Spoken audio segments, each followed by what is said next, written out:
Oh man, so a lot of developments have been happening in the Jonathan Major situation, and I've been kind of slacking when it comes to covering this thing. But let's get right back into it. So many things have been going down, and as the facts have come out, some people on social media are kind of changing their perception of the situation. Now, things have gotten so drastic that at this point in time, Jonathan Majors is now filing a counterclaim against the alleged victim, saying that nah, I'm actually the victim. I'm the victim. And the whole time making good, looking good, supporting that boy, man. So listen, we can get into all that, but to catch you guys up on everything, like I told y'all, I haven't been covering it as much as I should. So let me catch y'all up, and then I'ma fill in from that point right there. Shout out to TikToker, I'm not a lawyer, but go ahead and check out her profile, but listen to her give a breakdown. I'm not a lawyer, but the trial date for the Jonathan Majors assault case has just been set.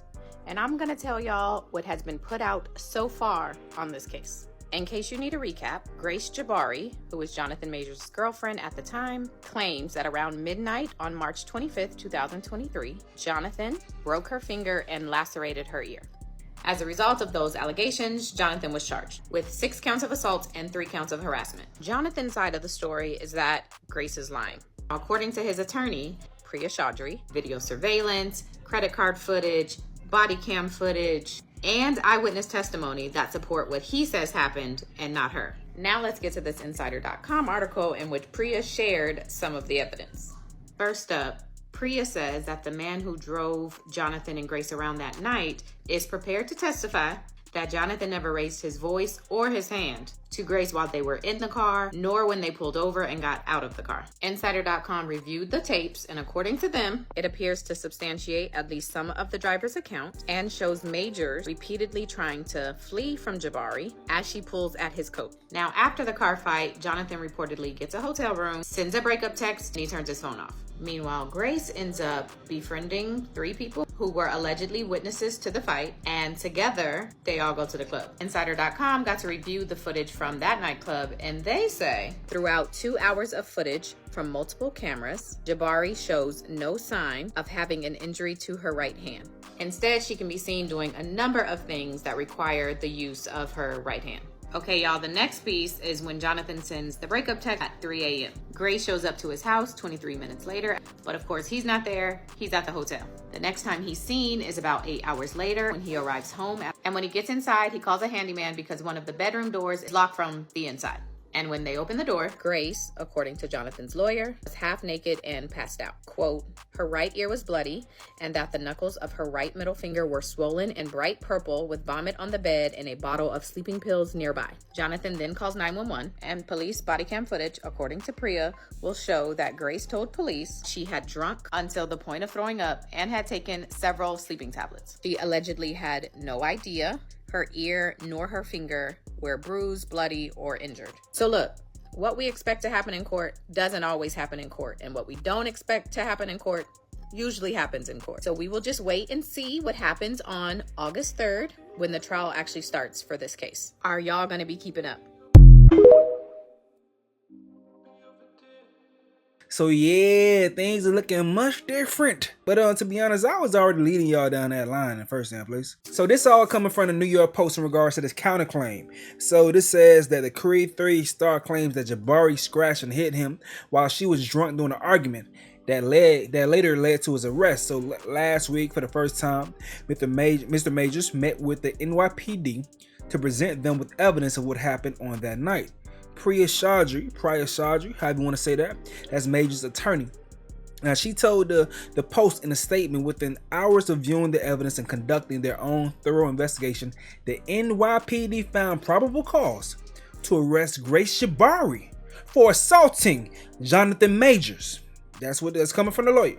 So, all right, let's keep reading. An NYPD spokesperson declined to comment on Chaudhry's claims. However, they did reveal that no more arrests have been made and the investigation was ongoing. So, the Jonathan Majors lawyer said that they have found probable cause to make an arrest. But NYPD saying, we ain't really do all that.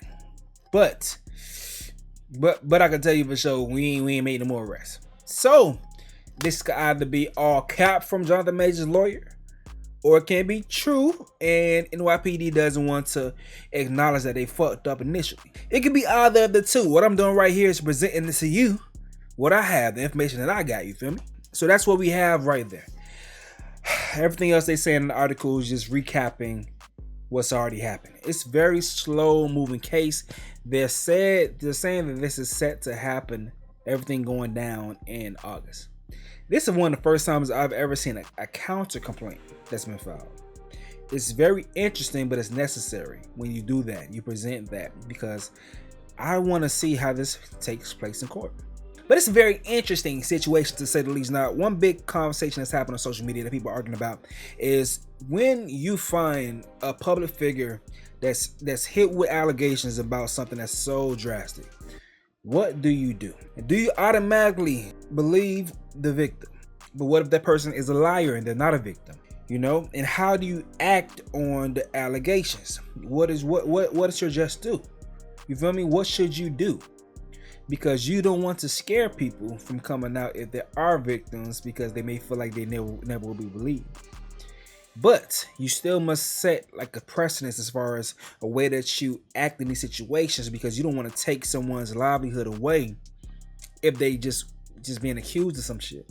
They never did anything wrong. Just an accusation is leading to them losing their livelihood, their job, their career, just being ruined. The way they feed their family. Like, we got to think about this way. We really have to think about the way to operate in said situations. Also in the background, while I'm speaking, I will be playing the footage of Jonathan Majors' girlfriend at the club. We spoke about that recently, and we do have footage showing her that night at the club. If you want to catch up on that whole situation, I will link the video in the description and in the pinned comment. But in the meantime, let's get to what's going on with Disney, alright? So the Jasmine brand shared this article, and they're saying, according to reports, the entertainment conglomerate is keeping ties with the Marvel movie star until his assault case goes to trial.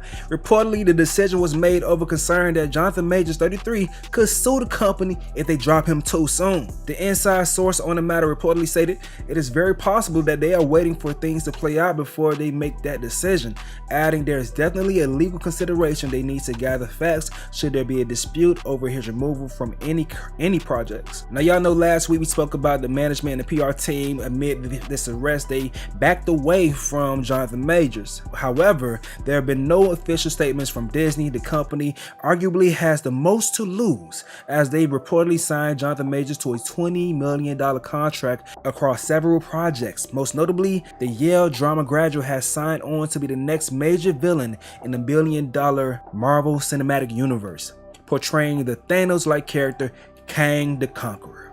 Disney isn't taking any risks. They not playing. They got the most to lose, as I told y'all. Before I even read the article, I'm like, yeah, they got the most to lose. That's what I think the situation is. So they rather wait this thing out and move with the idea of saying that innocent until proven guilty. And they're hoping he's innocent, so they definitely can go ahead and move along with their projects with him starring as Kang. Interesting situation to say the least, man. Make sure you go in and smash the like button, subscribe if you're new to my channel, and turn on that notification bell for more updates just like this one right here. But let me know what you think in the comment section below. I'm gonna go ahead and get up out of here though. It's your boy Stacy. Yo.